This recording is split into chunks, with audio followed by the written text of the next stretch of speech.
নজর রাখবো পরবর্তী সংবাদে।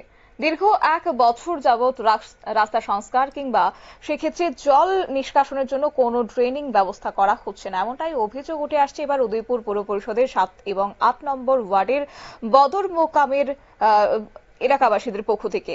ফলে সামান্য বৃষ্টি হলে রাস্তায় হাঁটু সমান জল জমে যায়। ফলে এলাকার লোকজন যাতায়াত করতে ভীষণ অসুবিধার সম্মুখীন হতে হচ্ছে।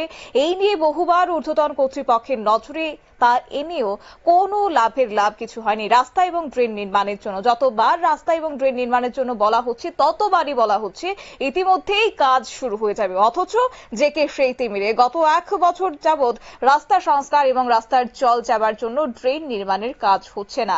ফলে বাধ্য হয়ে সোমবার সকালে এলাকাবাসী বদর মোকামের রাস্তায় বাঁশ ফেলে রাস্তা অবরোধ করে রেখেছে। ফলে এই এলাকা দিয়ে যানবাহন থেকে শুরু করে লোকজনের চলাচল করতে অনেকটা বেঘাত পোহাতে হয়েছে।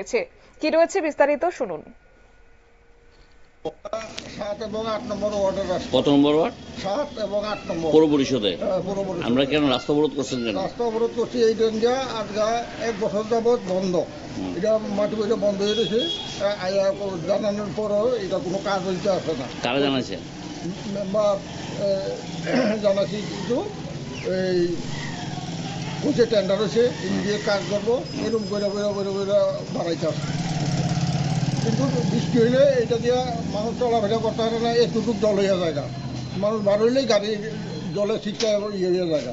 এই যে মানুষ শিববাড়িতে যায়, এই নোংরা জল পাড়াইয়া পাড়াইয়া তারপরে শিববাড়িতে যায়, তো এটি আমরা তো চোখে লাগে। আমরা মূল উদ্দেশ্য কি আজকে? উদ্দেশ্য হচ্ছে এই রাস্তাটা যাতে ইমিডিয়েটলি ঠিক হয়, এই শুধু ইটার লেগে। এটা কি করছেন?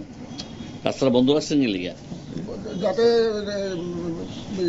আমরা মেম্বার টেম্বার আইয়া যাতে এটা কোনো একটা প্রতি আমরা একটা কমিটমেন্ট দেয়।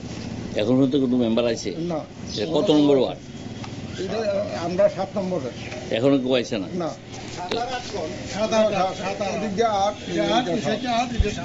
মানে এখন পর্যন্ত কোনো মেম্বার আইছে না।